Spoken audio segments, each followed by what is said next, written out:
É nos momentos mais inesperados que às vezes paramos para pensar em algo que normalmente não paramos para pensar. E eu parei para pensar na Steam, numa plataforma que temos para PC Gaming há muitos anos e que é dos pouquíssimos nesta indústria e junto software e hardware, dos pouquíssimos nesta indústria que parece que ainda está do nosso lado, do lado do gamer. Vamos lá, se tu achas que o macOS é para os hipsters com as contas em atraso e a aparência em dia e o Linux é para os nerds cebosos com tics de stalker, é fácil, só te resta o Windows, I guess. Mas um computador com a esperança média de vida inferior a uma formiga e a potência de um reformado sem pastilha tem direito a uma licençazinha OEM. E o teu PC todo potente precisa de uma licença retail que custa os olhos da cara. Vais aí o RCD Keys, compras lá a tua licença OEM, também tens direito, enfias para lá o código H25 e pumba, está a bombar. Ó filho, e já agora podes também comprar aquelas versões do Office sem assinatura mensal, estás a ver? Ou não, olha, usa papel e caneta, quer lá saber, ou caralho. E eu parei para pensar nisso quando estava a ponderar se era ou não à altura, se era ou não merecedor do meu dinheiro o mais recente Forza ou Forza Motorsport, porque já fui muito fã da série. E o último Forza Motorsport tinha uma quantidade de coisas erradas que não faz sentido nenhum, que são simplesmente estúpidas. Num jogo do género não pode, por exemplo, faltar a Nürburgring. Não existe. Mas não existe. O sistema de progressão é totalmente ridículo, estúpido, não faz sentido. Ninguém, tanto é que eles agora mudaram, não é? Remendaram, mas não interessa.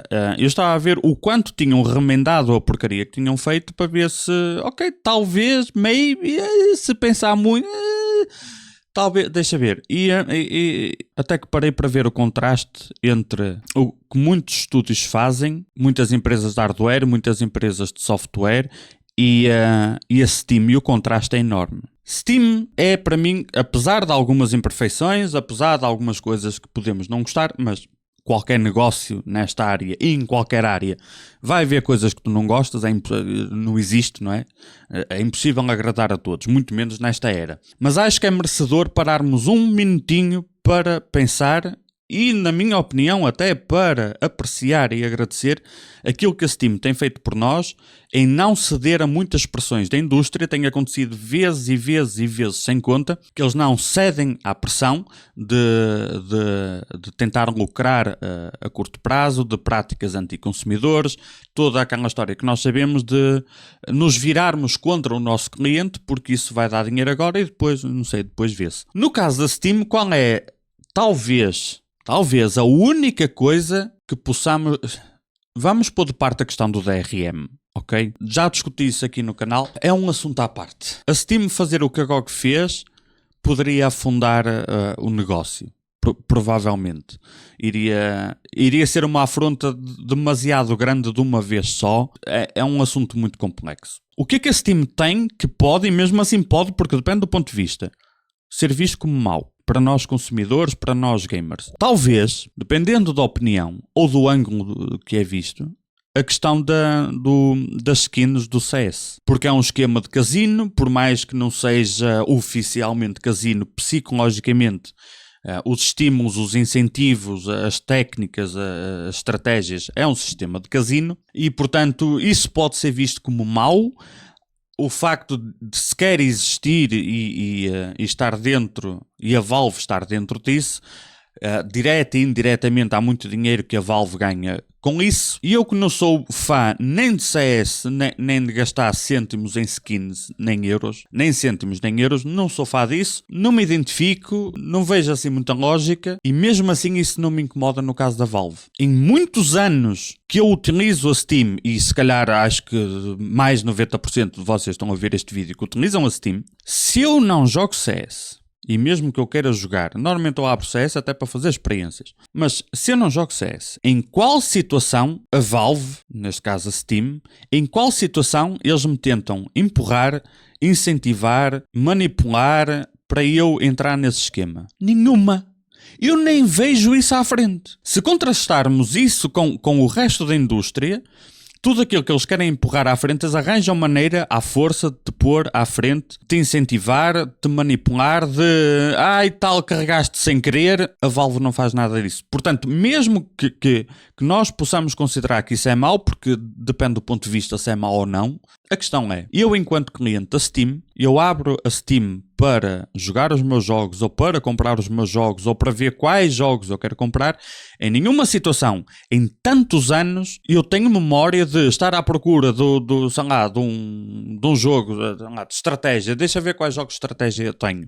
Em nenhuma situação eles me puseram à frente alguma forma de me incentivar ou a jogar CS ou a entrar nesse esquema de skins. E mesmo para quem joga CS, em nenhuma situação com dinheiro tu vais ter uma vantagem técnica em relação aos outros jogadores, o que é uma coisa que não se pode dizer de uma lista enorme de jogos, não é? Portanto, só por aí, mas mais motivos, mas só por aí a Valve já podemos, apesar das imperfeições, comparado com o resto da indústria, nós podemos bater palmas e agradecer porque eles têm-se mantido firmes a muitos dos seus princípios durante muitos anos, e isso é fantástico e quase não tem acontecido na indústria. Mas também podemos aproveitar a oportunidade para tentar perceber porque é que isso acontece tantas vezes, e nós vemos tantas promessas fracassadas e tantas esperanças que não chegam a sítio nenhum, porque há uma coisa que acontece na indústria, em muitas, isto é transversal a quase tudo, que é quando uma empresa é adquirida por outra, quando uma empresa passa a ser cotada na bolsa, que, by the way, a Steam não se enquadra em nada disso. Talvez seja o principal motivo. Consegue continuar a manter a sua independência exatamente porque não tem que se ajoelhar perante ninguém. Mentira. A Steam, para se manter viva, tem que se ajoelhar perante os gamers. Só. Daí, se calhar, a filosofia de primeiro vamos satisfazer as necessidades e respeitar as prioridades dos gamers e, como consequência, nós temos um negócio ativo. Só que quando muitos negócios são absorvidos por outros ou passam a ser cotados na bolsa, não sempre, mas grande parte das vezes, e aqui se tu nunca pensaste nisto, tu vais começar a lembrar de alguns exemplos, de certeza, talvez seja a primeira vez que estejas a pensar nisso, de empresas que foram adquiridas por outra. Na indústria de jogos, no hardware é a mesma coisa, na indústria de jogos é fácil. A Microsoft comprou a Bethesda, o que é que mudou na Bethesda que reacendeu a chama perdida? Onde é que está a Bethesda depois? Aquele jogo indie, o Hellblade, que foi dos melhores jogos indie que eu já vi na vida, fantástico, principalmente na altura em que ele saiu, que ganda, fantástico. Foi adquirido pela Microsoft. Onde é que está a magia do Hellblade 2? Parece só mais do mesmo, mas a ideia não era tipo um estúdio com tão poucos recursos consegue fazer algo tão bem feito. Imagina com todos estes recursos a mais o que é que poderá fazer. Aquilo que o Hellblade 2 tenha mais não é minimamente proporcional àquilo que nos foi vendido como a ideia é o mesmo, mas com muito mais para crescer. Perceberam? Com a Bethesda é a mesma coisa e nós vemos isso no hardware também, porque o que acontece vezes e vezes sem contas é que quando uma empresa, uma marca é adquirida por outra, infelizmente o que acontece, o objetivo não é pegar em algo que existe, alocar recursos que não haviam de antes e passar a criar um produto melhor. O objetivo não tem sido esse. O objetivo tem sido, vamos adquirir isto e vamos sugar tudo o que resta até acabar a fonte e partimos para o próximo. E tu podes já ter sentido isto na vida enquanto cliente ou mesmo até enquanto trabalhador. Se calhar, alguns na tua vida, claro que isto vai significar pouco para aqueles de vocês que são mais novos, se calhar não tiveram tempo suficiente para presenciar isto ou principalmente para ver a diferença, o shift.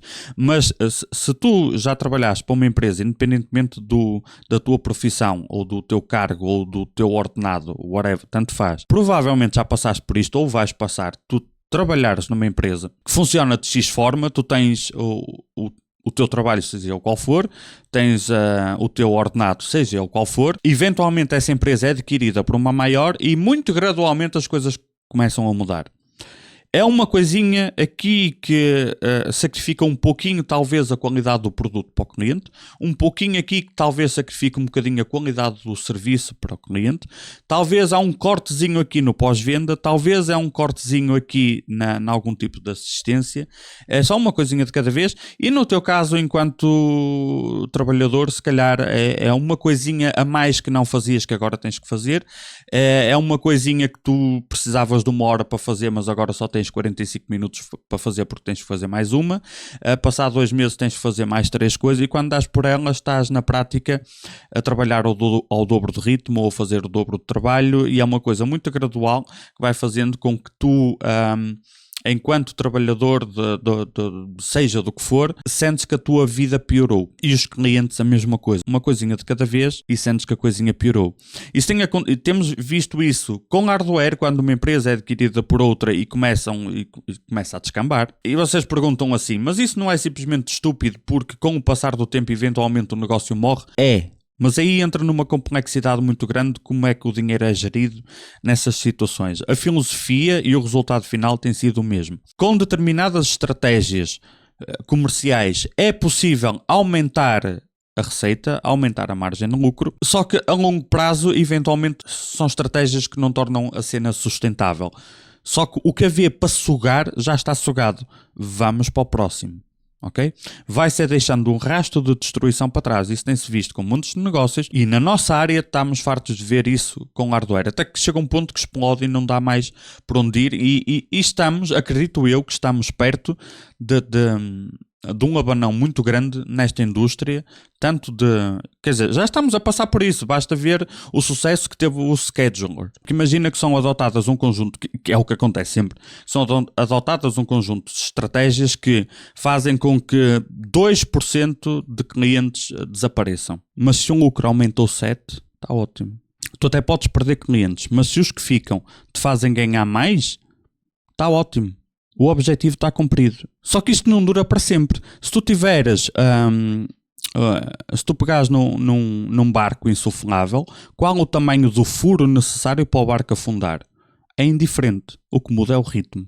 Estas estratégias comerciais o que têm feito são pequenos furinhos. Eventualmente afunda, mas parte-se para o próximo. E fico muito feliz em saber que, por exemplo, a Steam nunca vacilou nesse aspecto. Portanto, eventualmente a bolha tem que estourar, que estoure rápido, porque nós realmente precisamos de um reset, tanto no mundo dos jogos, como no mundo do hardware. No caso dos jogos, eu acho que está a começar porque o Scheduler é um jogo histórico. É um jogo que representa muito bem aquilo que possivelmente é um ponto de viragem, porque muitos gamers simplesmente estão fartos das práticas dos sanguessugas e estão à espera de algo genuíno, fresco e honesto. E o mais irónico no meio disto tudo é que dos jogos mais honestos que houve nos últimos tempos é um jogo sobre tráfico de droga. Piadas do destino, não é?